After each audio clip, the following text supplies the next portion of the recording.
La nouvelle collection, elle. Elles sont très jolies, ces petites robes. Ah, ça c'est pas mal. S'il vous plaît, il y a une glace quelque part? Est-ce que ces dames se sont décidées? Non. Oh, il y a tellement de choses ici, on n'a que l'embarras du choix. Oh, tu as vu ici ces jolis corsages à manches courtes comme on fait cette année? Oui, pour chaque circonstance, nous avons le corsage ou la robe qu'il faut. Tous nos modèles sont là. Je ne cherche pas de robe ou de corsage, j'en ai déjà beaucoup. Je veux un imperméable, c'est plus utile. Le rayon des imperméables se trouve en bas. Ah bon, merci bien. Au revoir. À votre service.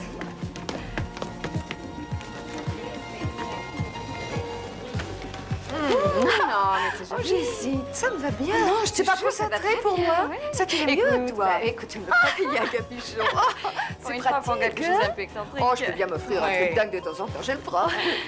Est-ce que je peux le garder sur moi? Mais bien sûr. Très bien. Où se trouve la caisse? Juste en haut de l'escalier. Ah oui. Et ton sac?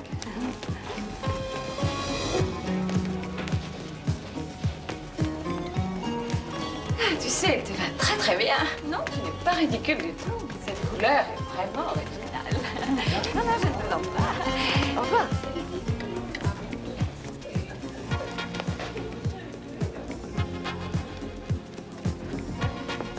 Tu veux venir chez moi? Oui. On pourra grignoter quelque chose et ensuite aller au cinéma. D'accord, ou alors on peut manger quelque chose en ville. C'est moi qui invite. Ah, non, je dois passer chez moi de toute façon. Il faut que j'appelle ma mère. Tu sais qu'elle ne se sent pas très bien ces jours-ci.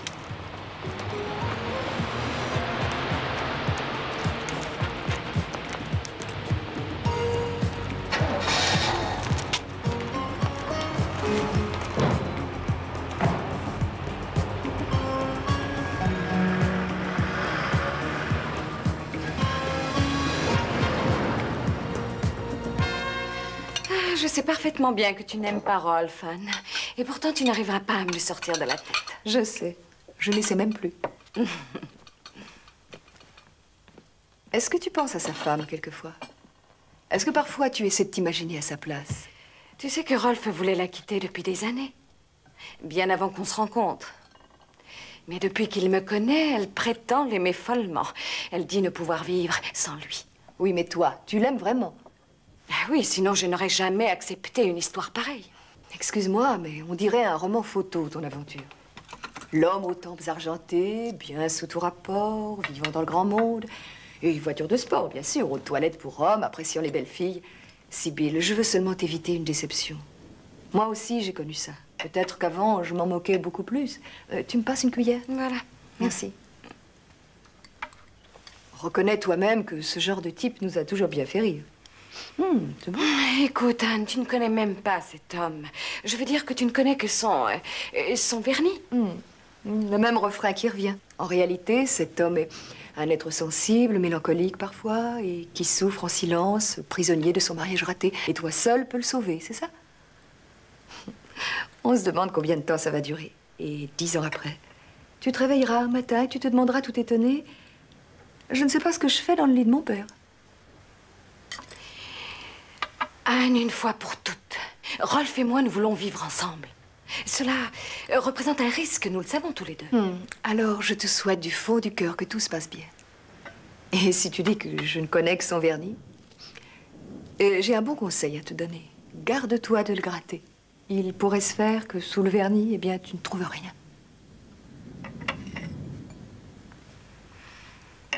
Je vais nous faire un bon café, tu veux? Ah oui. Tu sais, lorsque j'ai fait sa connaissance au tout début, et moi aussi, Anne, j'ai pensé exactement la même chose que toi. Il m'a fait le coup classique de l'homme vieillissant, et pourtant... Je n'ai pas prétendu qu'il t'avait joué la comédie pour te tromper. Ce qui m'énerve, c'est bien autre chose. C'est que nous, les femmes, soyons assez bêtes pour croire à leurs histoires. Il existe aussi beaucoup de femmes qui souffrent à cause d'un mariage raté, sans rien dire. Oui, mais il n'y a jamais de beau jeune homme pour s'intéresser à elle et les choyer. À toi. Mais c'est vrai? Oh, mince, il faut absolument que j'appelle ma mère.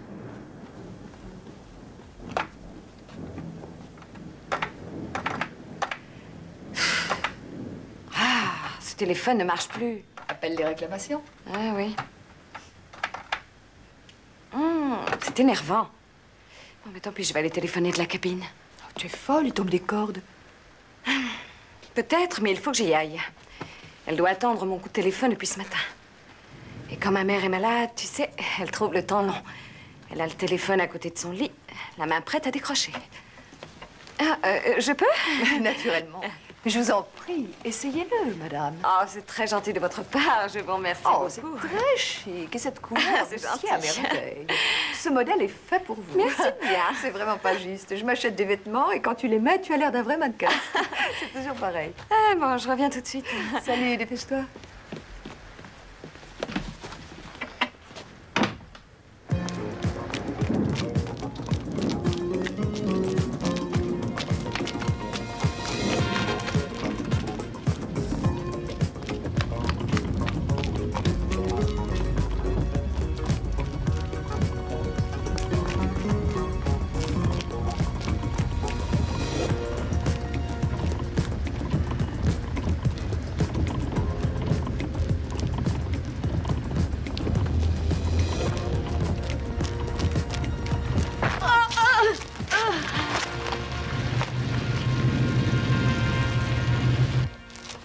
Balle dans la tempe. Ah oui, je l'avais constaté. La mort a été instantanée. Ah bah ça me paraît probable. Le coup a été tiré d'à peu près 4 mètres de la victime. Beau travail. On peut le dire. Monsieur Custer, vous pouvez venir? Nous avons trouvé un témoin oculaire.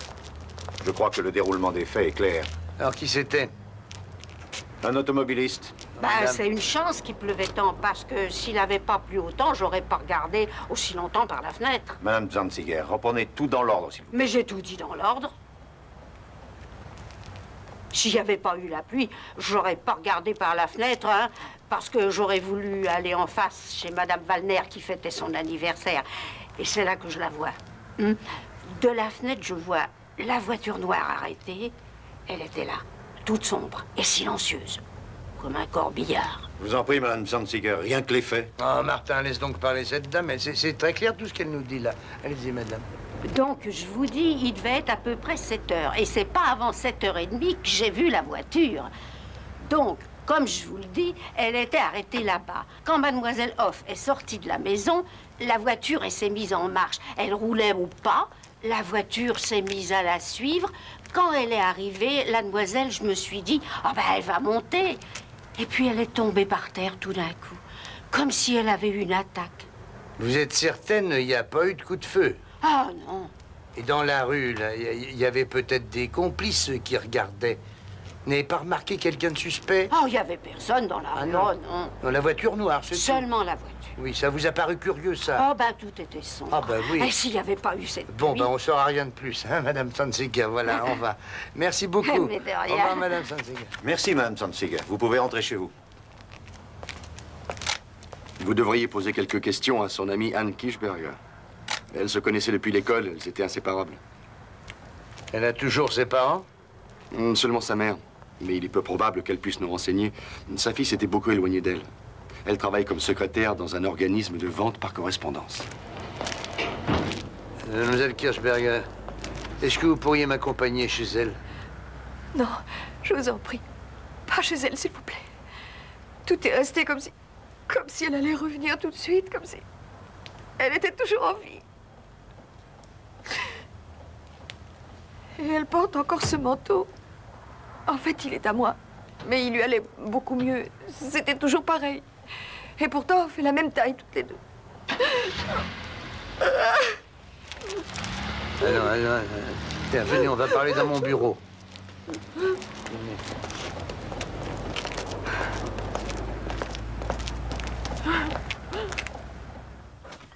Monsieur Chad voulait vraiment quitter sa femme cette fois-ci pour pouvoir épouser votre ami. Et c'est pour vous. Sibylle l'aurait peut-être vraiment épousé. Je ne sais pas. Mais par contre, ils voulaient vivre ensemble, ça oui. Sa femme était folle de jalousie. Et d'après ce que Sibylle m'a dit, je crois qu'elle vivait dans un état de panique permanente. Et pourtant, elle supportait cette vie. Dans de telles situations, on règle ses comptes soi-même, sans engager un tueur, non? Ben, ça arrive souvent. Ça, le dernier meurtre passionnel, c'était à Ulm. Ces méthodes de gangster. En gangster, non. À Ulm, la femme délaissée appartenait à la bourgeoisie. Connaissiez bien Monsieur Chad? Non, pas beaucoup. On ne s'aimait pas tellement. Je ne le supportais pas. Il ne la rendait pas du tout heureuse. Et il ne m'aimait pas non plus. Et pour Madame Chad, vous pensez vraiment que... Madame Chad était peut-être la seule à espérer la mort de votre ami. Tout à fait classique, d'ailleurs, comme mobile. Oui, mais si Sibylle avait été confondue avec une autre... Juste devant sa porte. Le tueur savait très bien qu'elle était chez elle. Je suppose qu'il vous a vu entrer toutes les deux et qu'il voulait attendre que vous partiez. Mais comme Sibylle est sortie, ça se présentait encore mieux pour lui. Il n'avait plus besoin de sortir de voiture. Madame Chad disait dans ses crises de jalousie, « Je tuerai cette femme ou je me tuerai. » C'est ce que Sibylle m'a raconté. Est-ce qu'elle l'a cru? Mais personne ne prend cela au sérieux.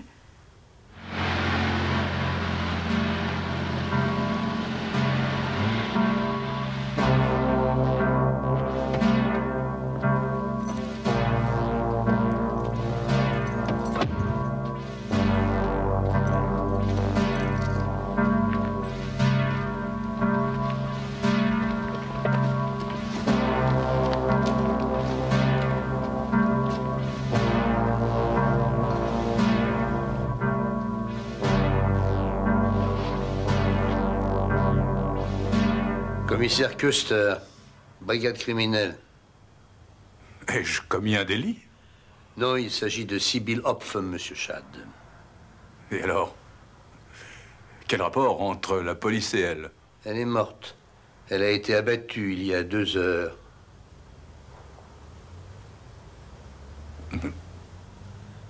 Non, Sibylle? Non. Non, ça doit être une erreur. Ah non, juste devant chez elle, on a tiré d'une voiture et personne n'a pu voir l'assassin. Il s'agit sûrement d'un meurtre prémédité. Pourquoi Sibylle? Pourquoi Sibylle? Je suis sûr que c'est une erreur. Une erreur, dites-vous? Non, non, elle vient d'être identifiée par Anne, une de ses amies. Non. Non!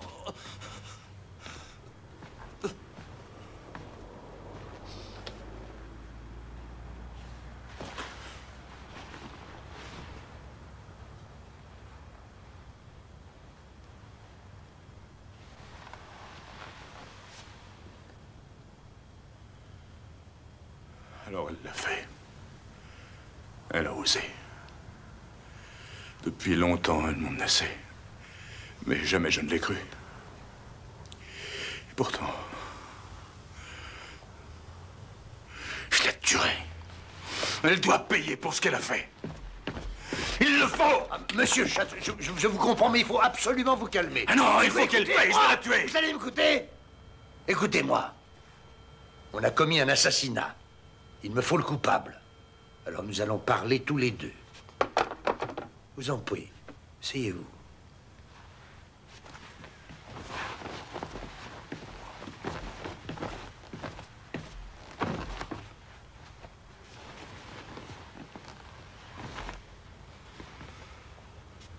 Où est votre femme? Partie chez un ami. Je voulais d'ailleurs lui téléphoner. Je voulais... Je ne sais plus ce que je voulais. Qu'elle vienne à la maison. Que je lui... Qui est cet ami? Quoi? Riddle, docteur Riddle. 8 rue de la Fontaine. Riddle. Je peux téléphoner?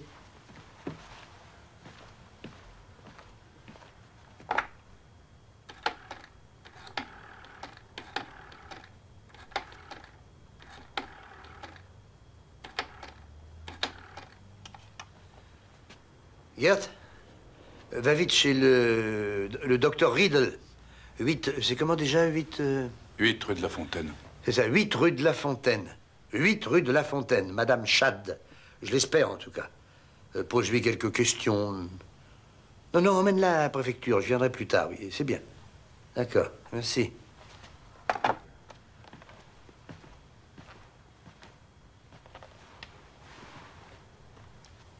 C'est mieux comme ça.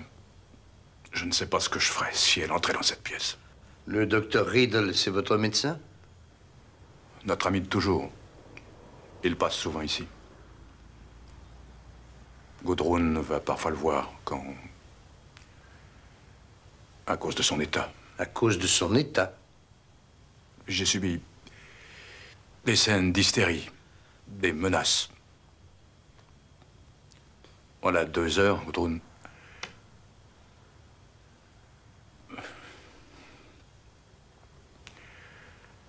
Voilà 2 heures alors que Sibylle était tuée. Gudrun m'écrivait. Ta salope vient de creuser sa tombe.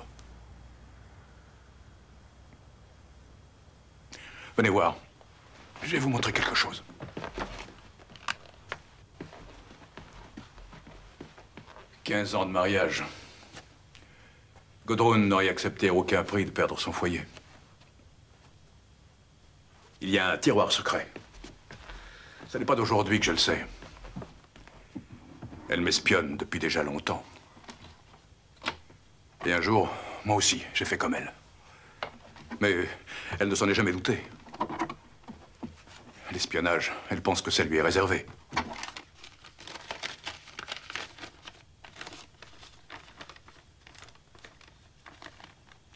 10 000.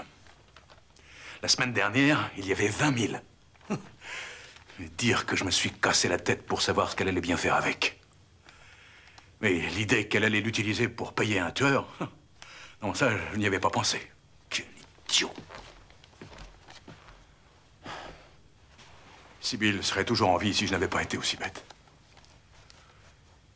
Il y a 3 semaines, j'ai dit à Gudrun que je la quittais définitivement. Entre nous, plus rien n'allait. Continuer, c'était nous détruire tous les 3. Et puis, il y a 8 jours, est apparu cet argent. Je suppose qu'elle a donné la première moitié, comme un compte. Et maintenant...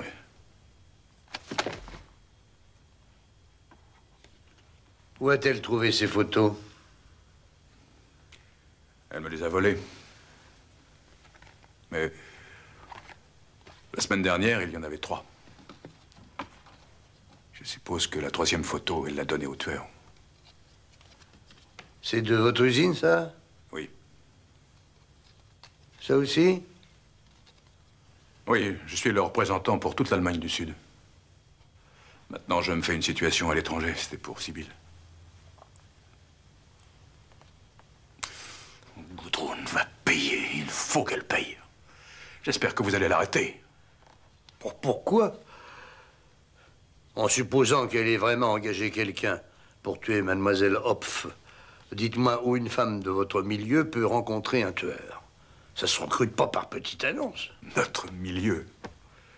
Gudrun, avant, servait dans un nightclub de Hambourg. Je sais pas... si elle avait conservé des contacts, c'est... Mais attendez. Attendez, il y avait autre chose. Disparu. C'était un bout de papier.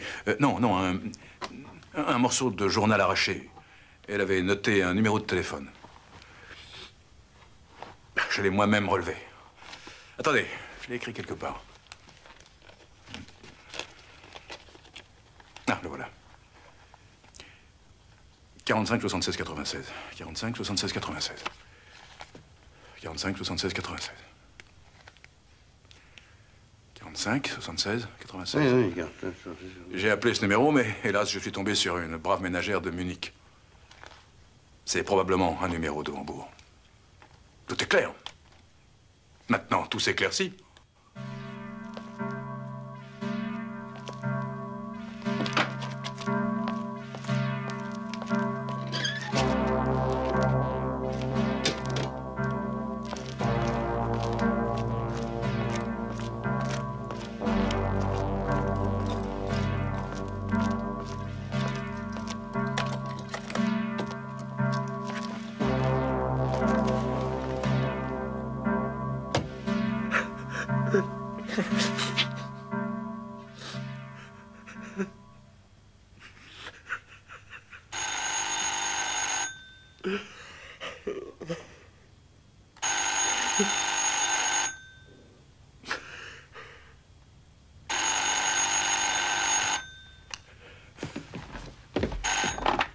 Tout est fini. Je veux l'argent tout de suite. Vous n'êtes qu'un pauvre idiot. C'est fini. Vous n'avez pas tué celle qu'il fallait.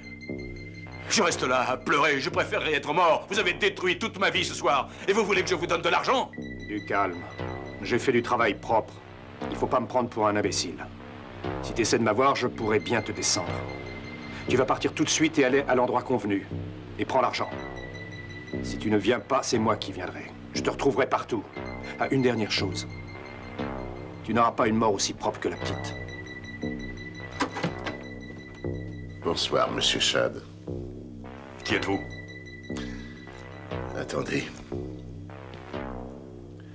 Ce n'est pas ce qui compte qui je suis. Pour vous, ce qui compte, c'est ce que je sais. Et ce que je sais, je le garde. Cela doit vous intéresser plus que mon nom. Vous permettez que j'entre? Fichez-moi le camp. Regardez ceci avant de me chasser.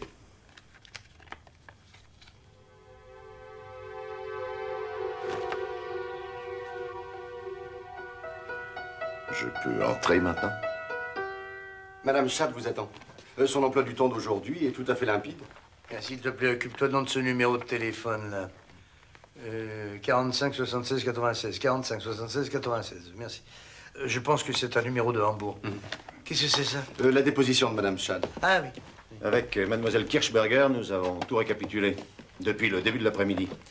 Elles ont fait les magasins, les boutiques de vêtements, quelques vitrines, rien de particulier. Oui, bon, ouais, d'accord. Gudrun Dressler, c'était son nom de jeune fille, ça, hein? Appelez donc un collègue de Hambourg qui soit un spécialiste des gens du milieu, là. Je veux savoir quels étaient ses amis à l'époque et quel prix éventuellement demande un tueur. Il y a quelque chose dans les dossiers, là? Ben, je vais voir.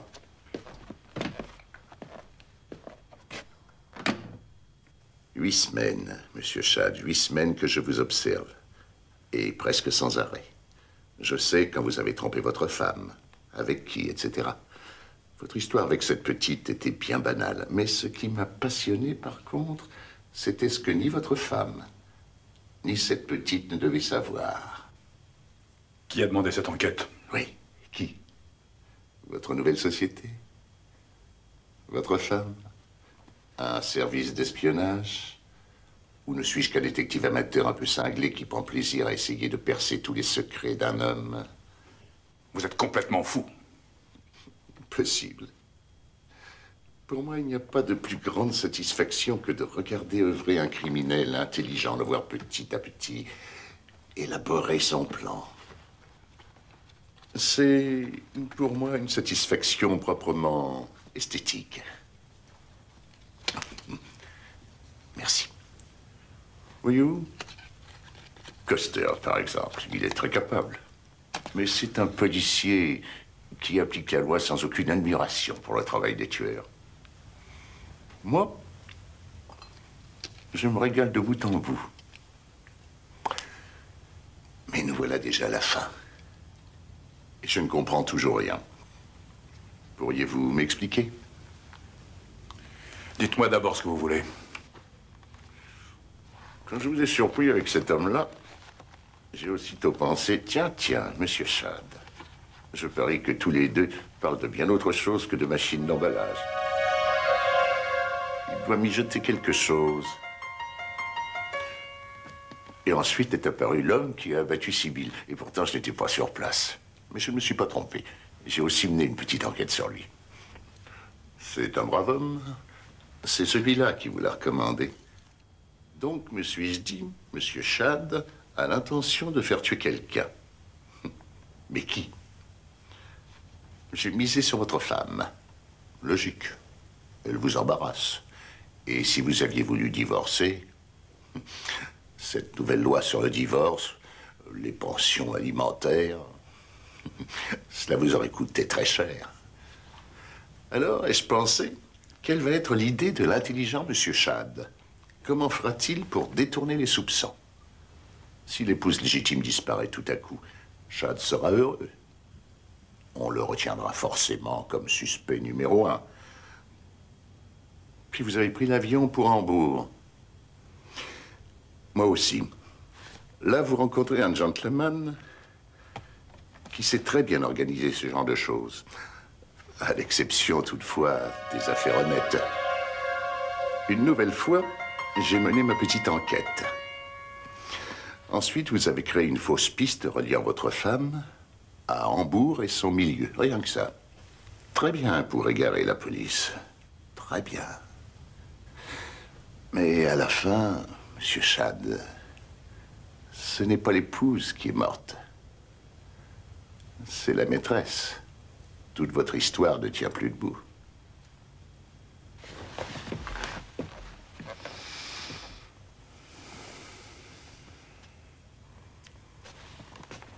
Combien voulez-vous pour les négatifs?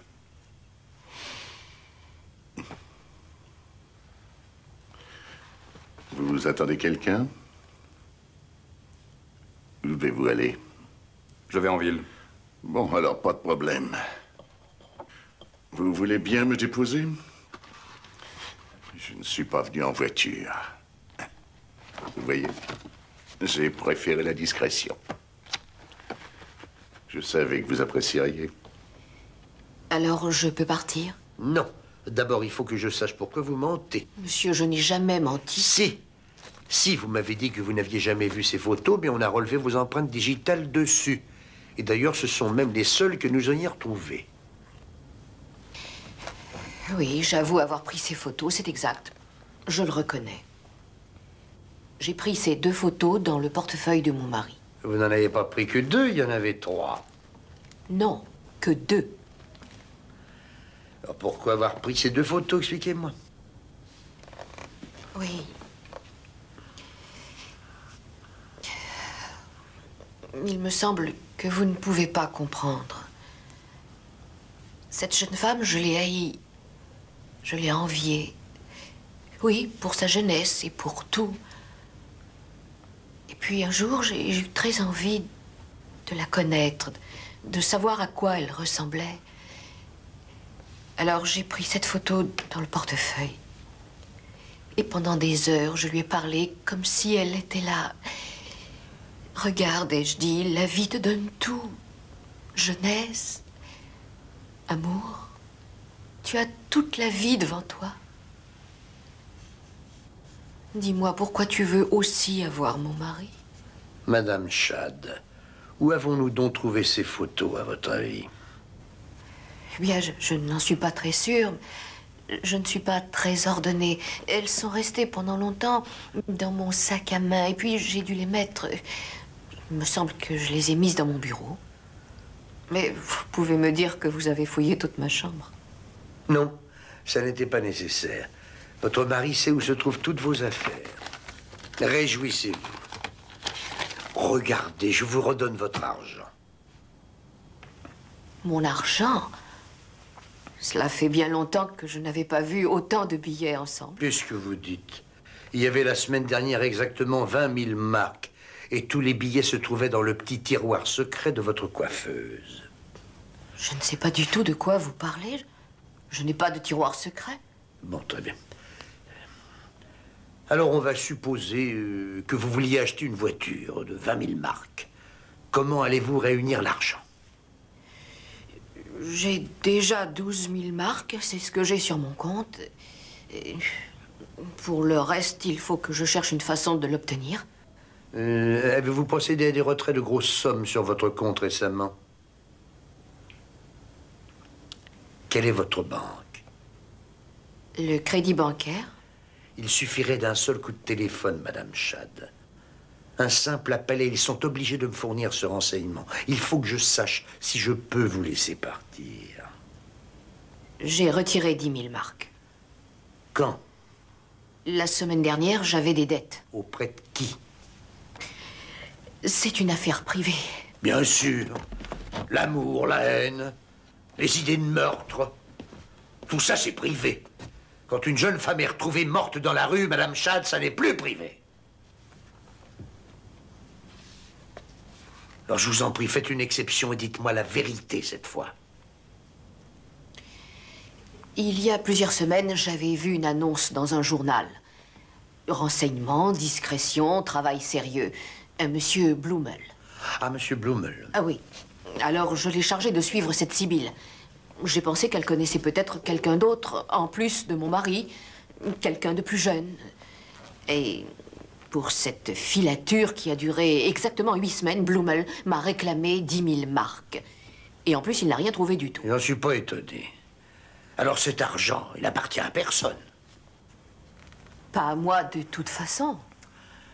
Madame Chad, ce tiroir secret que nous avons découvert dans votre coiffeuse est tapissé d'un genre de velours, mais le casier secret en dessous est toujours en bois brut. On n'y relève aucune empreinte. Cependant, vous portez du vernis à ongles. Et le microscope électronique nous permet d'identifier les traces de vernis à ongles. Si vous y avez touché, cela ferait donc 2 mensonges. 2 mensonges, plus le plus classique des mobiles, égale un suspect très sérieux.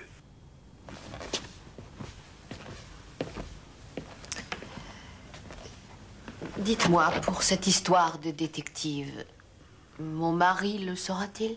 Pourquoi cela vous ennuierait qu'il le sache? Si mon mari me haïssait, ce serait grave.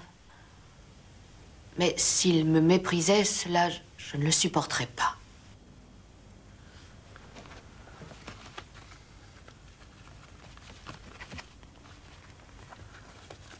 Vous avez été serveuse de bar dans le temps? Oui, merci. Je vais jamais dans les bars, moi. Sauf si c'est pour mon métier, mais avec vous, j'aurais volontiers bu un whisky ou 2. Bon, enfin, quand il est tard, quand le bar peu à peu se vide, que le pianiste ne joue plus que des petites notes, le barman, Monsieur Pitt, sert ses derniers clients. Pourquoi est-ce que vous pensez à lui tout d'un coup? Je m'intéresse beaucoup à vous, à votre vie. Par exemple, parlez-moi un peu de Pitt. Vous n'avez gardé aucun contact? Vous n'avez même pas téléphoné à ce vieux Pitt? Tiens, il a fait un peu de prison ces derniers temps, et plusieurs fois même pour escroquerie, pour vol, et coups et blessures. Vous êtes fatigué? On a un divan tout neuf là-bas, vous pouvez aller vous étendre un petit peu si vous voulez. Comment? Vous voulez dire que je vais rester toute la nuit ici? Je sais pas encore. J'aimerais bien aussi, moi, m'allonger et dormir un peu. Mais j'ai perdu le sommeil à cause de vous. Pourquoi? Oh, vous savez, tous les gens que j'interroge ou presque me mentent, alors je me suis habitué au mensonge, mais il faut que je sache selon quel système on me ment. Avec vous, je n'ai trouvé aucun système. Ou alors vous en avez un qui m'échappe totalement. Et ça m'empêche de dormir. Alors il paraît que ça marche bien, votre boulot. J'ai ce que je voulais. Bonne situation, belle affaire. 3000 marks mensuelles sans difficulté. Ce que je vous propose, ce serait de me donner l'équivalent de 3 ans de salaire, à peu près 100 000 marks. Mais vous êtes fou, je ne pourrai jamais trouver cet argent. Ah, naturellement, c'est beaucoup, mais le jeu en vaut la chandelle, vous ne trouvez pas? J'ai besoin pour demain de 2 chèques de 50 000 marks chacun dans une enveloppe. Ah, cette maudite voiture recommence. Cette fois, je vais être forcé de la conduire au garage. Laissez-moi descendre. Mais à quoi pensez-vous? Je ne peux pas m'arrêter ici. Non, non. Je vais essayer d'aller... Peut-être d'aller jusqu'à la petite place. Là, je pourrais laisser la voiture. Non, il n'était pas en Hambourg. Non, d'après nos informations, il sera à Munich depuis 3 jours. Péterian, surnommé Pitt, Oui, classe 28. Ne dis pas de bêtises, Helmut. Non, ces types-là ne descendent pas dans les hôtels où il y a des fiches à remplir. Ce doit être un joueur assez connu. Oui. Il fréquente les bars près de la gare. Oui, bon, rappelle-moi. Non, je comprends plus rien du tout, moi. Elle admet parfaitement qu'elle et Pitt se connaissaient jadis. Ensuite, elle jure que ça fait plusieurs années qu'elle ne l'a pas revu. Selon son mari, le numéro de Peter Young, celui de Hambourg, enfin, qu'elle avait recopié sur un bout de journal, elle s'en serait débarrassée en jetant le papier. Ben, c'est stupide. Elle doit bien penser que tôt ou tard, nous retrouverions la trace de ce Pitt. Je lui tends l'argent qui se trouvait dans sa coiffeuse. Ça lui prouve que je connais l'existence du tiroir secret. Et pourtant, elle dit, je l'ai jamais vu. Elle continue bêtement à mentir. Ah non? Ouais, pas bête, hein. C'est peut-être à cause de moi. Ah, donc c'est vous qui êtes bête? Ben oui. J'ai peut-être pris un mauvais départ. Nous sommes partis du principe que c'était Monsieur Chad qui disait la vérité. Car il n'a aucune raison de mentir. Et nous pensons logiquement que c'est elle qui ment. Mais personne ne ment aussi bêtement. Non?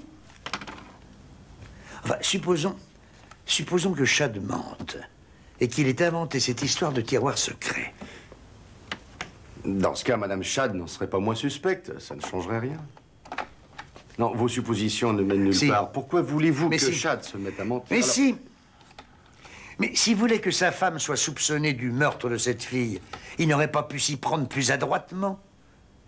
Ah, toute cette histoire me paraît trop facile. Ça m'ennuie. Oui? Oui, très bien. Où? Ça y est, Peter Perret. Eh bien, qui nous l'envoie? Quoi? Non, non, nous n'avons aucun motif d'arrestation. Bon, eh bien, demandez-lui s'il veut bien nous donner quelques renseignements, comme ça, par gentillesse. Voilà. En appelant chez Blomel, on tombe sans arrêt sur le répondeur. Il est certainement absent pour l'instant. Dois-je laisser un message? Non, non.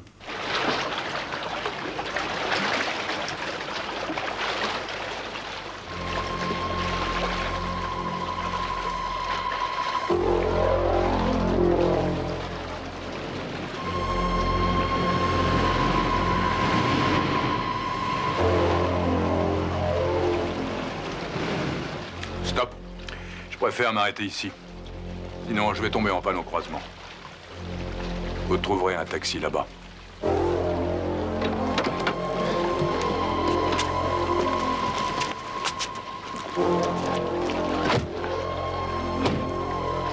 ne venez pas? Non, il faut d'abord que je vois ce que c'est.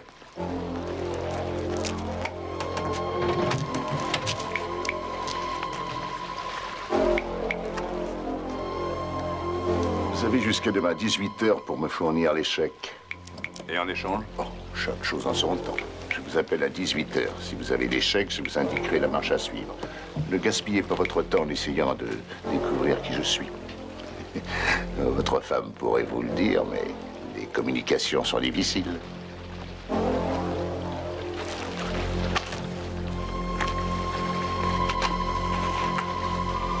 Vous savez, demain, nous n'aurons pas le temps de parler beaucoup. Mais je suis vraiment très curieux de savoir quelle était votre idée. Je croyais que vous aimiez cette fille, sincèrement.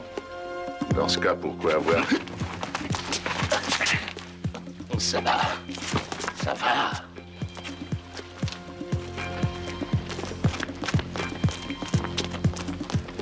Qui c'était? Aucune idée. C'est pour ça que je l'ai amené ici.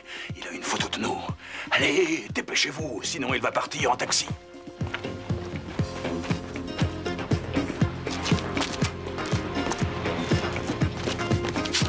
Démarrez, vite.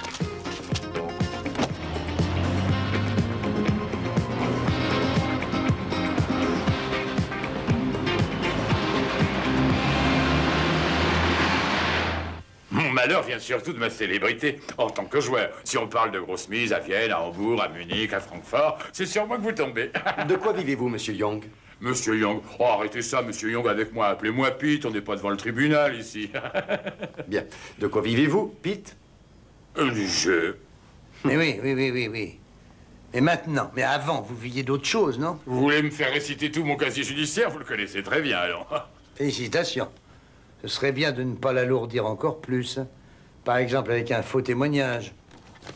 Il s'agit de Gudrun Chad, anciennement Gudrun Dressler. Ah, le goudi. Autrefois, Madame Bovary. Ah, c'était le bon temps. En fait, ce sont mes plus belles années. Goody est dans le pétrin, ça, j'arrive pas à le croire. Une fille si honnête. Vous n'avez pas eu de ces nouvelles? Non. Non. Non? Non. Elle vous a pas téléphoné pour vous faire une surprise un jour, hein, il y a 3 ou 4 semaines? Bon, c'était une mauvaise plaisanterie. Elle était bourrée. Ce soir-là, j'avais aussi un petit coup dans le nez, moi. Mais c'était quoi, cette mauvaise plaisanterie? Elle l'a fait que raconter des bêtises. C'était l'alcool, vous savez, les femmes, c'est ça. Quand elles ont bu, elles parlent. Quand je travaillais comme barman au Maxime, il y avait une dame qui voulait Pete, jamais... vous allez m'écouter, oui? Ah oui. Nous sommes à la recherche d'un meurtrier. Mais c'était... Oh, c'était pas sérieux. C'était juste pour rire. Je voulais pas la croire. Elle m'a demandé si je connaissais quelqu'un qui... Qui quoi? Ben, qui pourrait tuer quelqu'un. Et justement, quelqu'un a été tué. Oh, nom d'un chien! Oh, c'est complètement fou! Ça n'était pas sérieux, ça, j'en mettrais ma main au feu. Et j'ai même rigolé, j'ai dit, Goody, pour ce genre de travail, j'ai pas de relation, il faut chercher ailleurs quelqu'un d'autre. Et elle a sûrement suivi mon conseil. Regarde.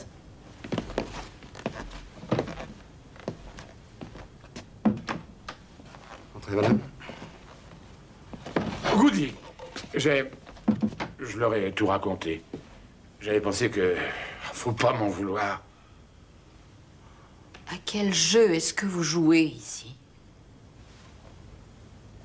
Tout d'un coup, le Pete apparaît.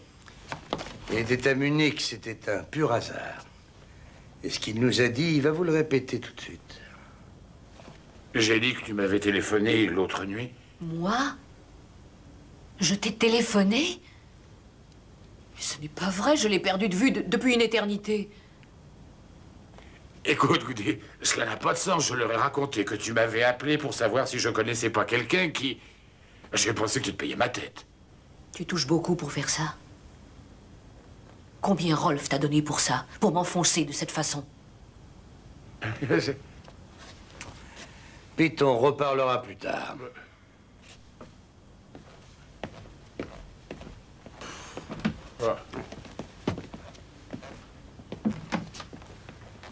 Madame Chad, je vous mets en garde à vue car je vous suspecte d'avoir incité un tiers à commettre un assassinat sur la personne de Sybil Hopf.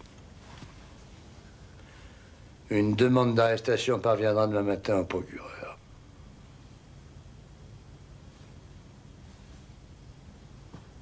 Je ne comprends rien du tout, c'est une machination. Je sais seulement que mon mari cherche à me détruire. Regarde. Je vous en prie.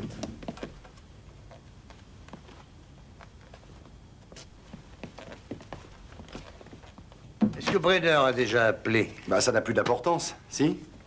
Ben... J'ai besoin de Blumel. Je veux savoir si pour lui aussi elle a menti. Et même si elle a encore menti, il y a quelque chose dans cette affaire qui m'intrigue. Ce Pete, je l'ai observé avec attention. Il savait dès le début exactement ce que nous voulions qu'il nous dise. Et pourtant, il s'est conduit comme s'il y pensait au fur et à mesure. Les soupçons que nous avons sur Madame Chad sont plus ou moins artificiels. Ah, on dirait une maison sans porte. Je peux pas y entrer. T'étais avec moi quand je parlais avec Anne Kirchberger de Sybil. Oui. Elle nous a bien parlé de vêtements. Hein. Toutes ces affaires allaient à Sybil bien mieux qu'elles ne lui allaient à elle. Et cet imperméable, celui que Sybil avait sur elle quand ça s'est passé, mais c'était celui d'Anne, en fait. Donne-moi la déposition, s'il te plaît. Laquelle? Celle de Kirchberger.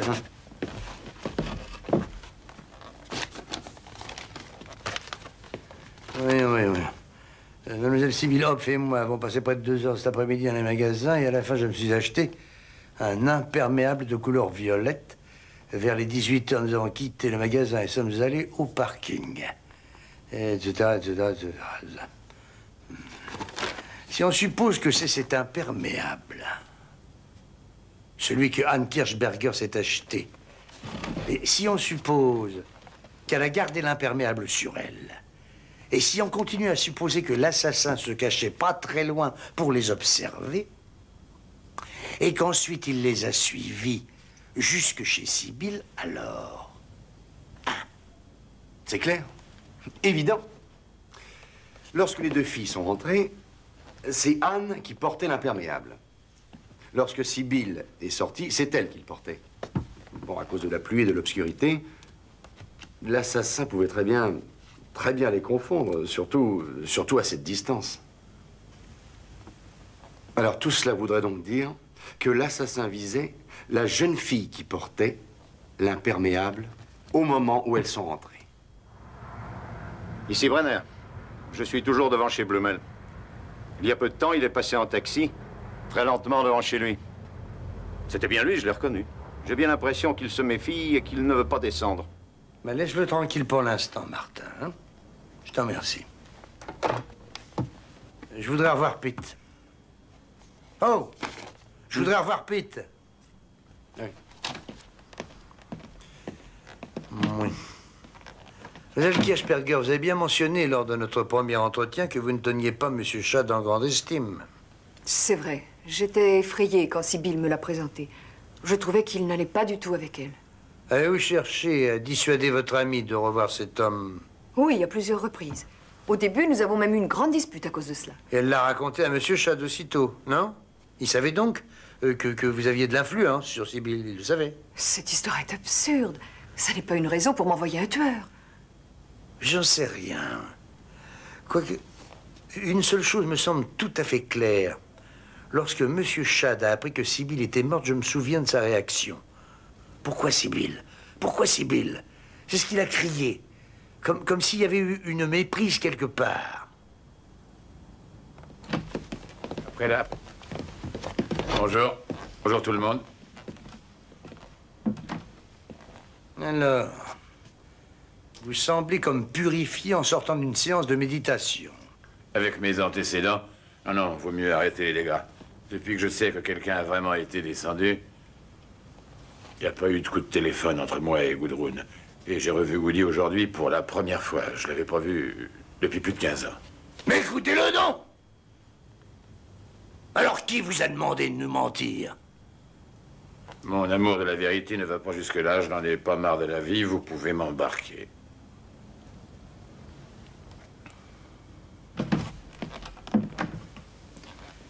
Nous n'avons plus de raison de vous garder là, Madame Schad.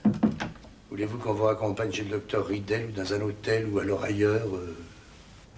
Je suis désolé. Dès le début, j'étais pas convaincu de votre culpabilité. Vous savez, les indices étaient tels que... Mon mari doit être complètement fou.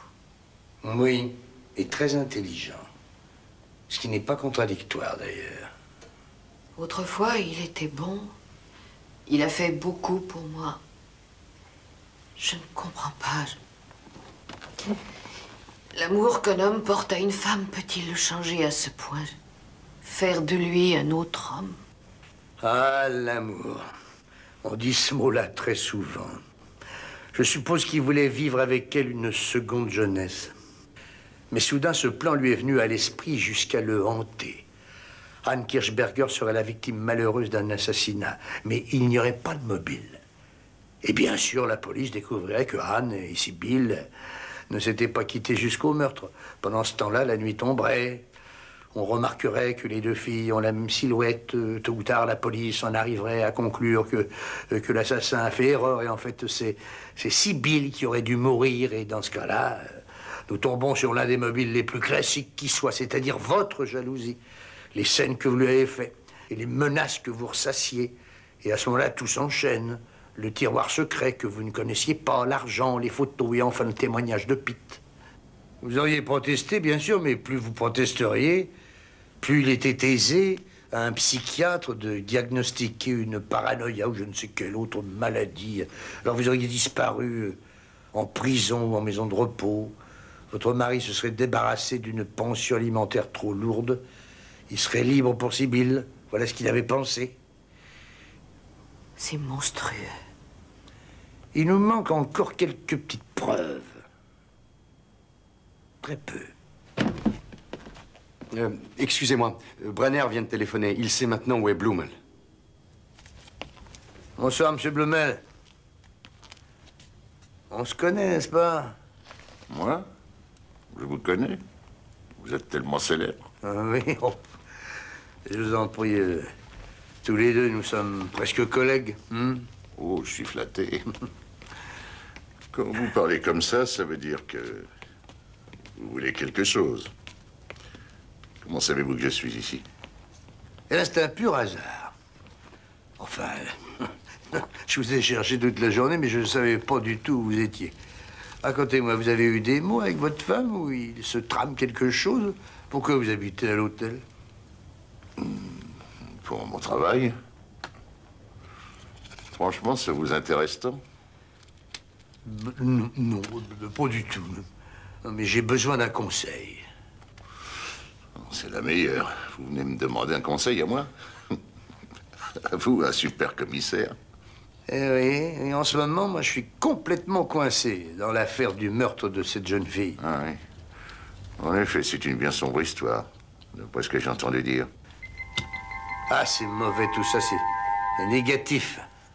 Il n'y a pas l'ombre d'une piste. C'est clair. Enfin, pour moi. Travail de professionnel, c'est sûr. Pourtant, vous avez agrafé la femme, n'est-ce pas? Bien sûr, c'est la seule qui puisse être derrière tout ça, mais elle est très coriace. Et vous n'avez pas demandé une enquête? Si, je devais m'occuper de la jeune femme et de l'argent jeté par la fenêtre. Je l'ai dit à Madame Chad que ça ne servirait à rien, mais que voulez-vous? Que faire contre la jalousie? C'est presque de l'hystérie. Connaissez un certain Pete Young, par hasard? Il s'agit d'un ancien barman.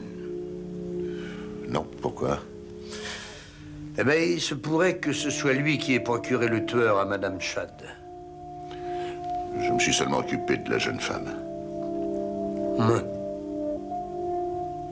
Bah, tant pis, on n'y peut rien. Je suis navré. Je vous aurais volontiers aidé. Je vous souhaite une bonne soirée. Enfin, c'est plutôt une bonne journée. Oui. Oui. Attendez, au fait. Il vous est jamais arrivé de rencontrer Monsieur Chad? Bien sûr que non. Je ne suis pas un amateur. Et vous n'êtes jamais allé chez eux pour voir Madame Chad? Pas une fois. C'est elle qui venait à mon bureau. C'est un principe. Ne va jamais chez un client si tu n'y es pas vraiment obligé. Mais dites donc, vous savez qu'il est 2h30? Eh oui. C'est une heure inhabituelle, mais il y va de votre intérêt, Monsieur Chad. Ah bon, entrez. Merci, monsieur.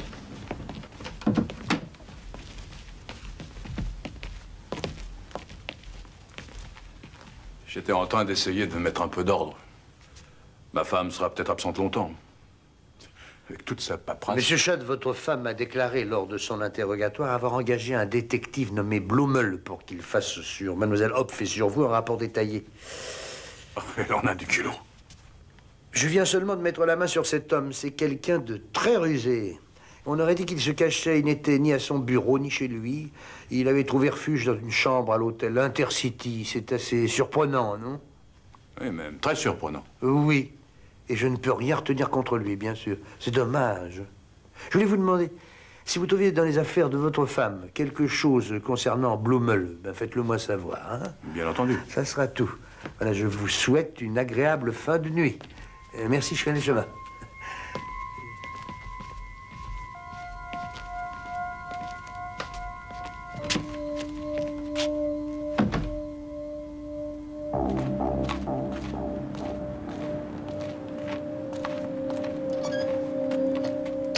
Je sais, monsieur Svel Carolus. J'en ai eu confirmation.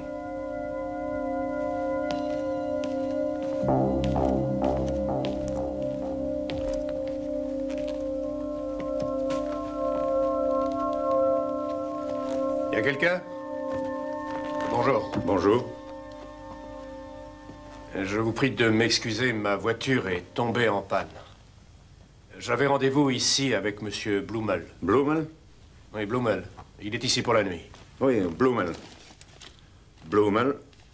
Ah, c'est le monsieur de la chambre 124. Oui, c'est ça, mais ça fait longtemps qu'il est couché. Mais c'est très important. Attendez un peu, je vais pas réveiller au milieu de la nuit un client de l'hôtel, ça se fait pas.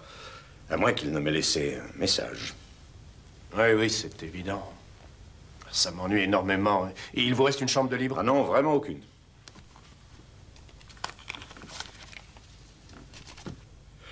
Enfin, je pourrais peut-être au même étage. Il y a une chambre que pour le moment nous ne louons pas à cause du robinet. Alors, ce ne serait que pour quelques heures. Ah oui? Alors, c'est la chambre 126, au premier étage. Mais je ne sais pas où se trouve la clé, par exemple. Ah oui, elle est sûrement sur le trousseau central. Attendez un peu. Alors, oui, non, c'est pas celle-là. C'est le passe-partout de l'étage. Oui, je ne vous le donnerai pas, hein. Grand Dieu, non, ça pourrait me donner des idées. Oui. Ah, ça y est, le voilà. Vous voulez remplir cette fiche, s'il vous plaît? Oui. J'ai encore quelque chose à vous demander. Ça fait 6 heures que je roule sur l'autoroute. Oui. Voilà, je me disais que vous auriez peut-être une bière à me donner. Ah, bien sûr, je vais aller voir dans le frigo. Ou même 2. Je crois qu'il nous en reste.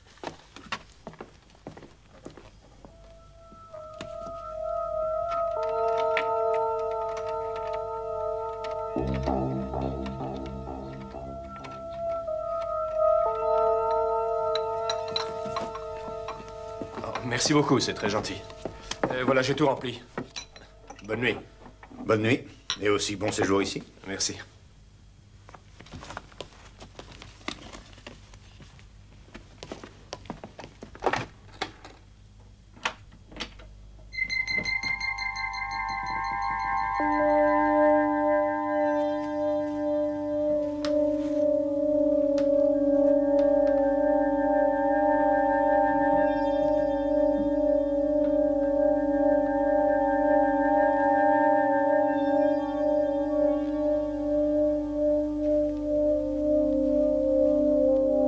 Blumel, pas un mot. Au moindre cri, je tire. Blumel, où est la marchandise?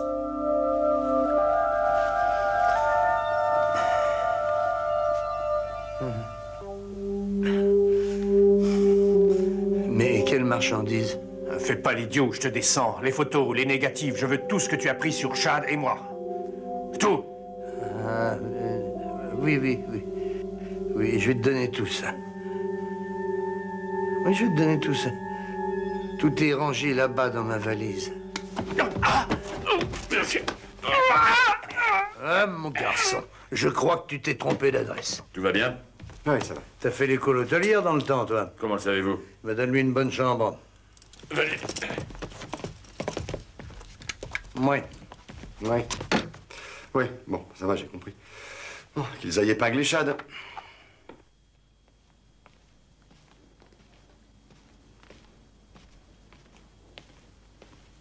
Cela fait 20 minutes que nous sommes là, dès le coup de téléphone d'Eyman. Voilà. Tout était déjà fini. Depuis qu'elle l'a tuée, elle est muette.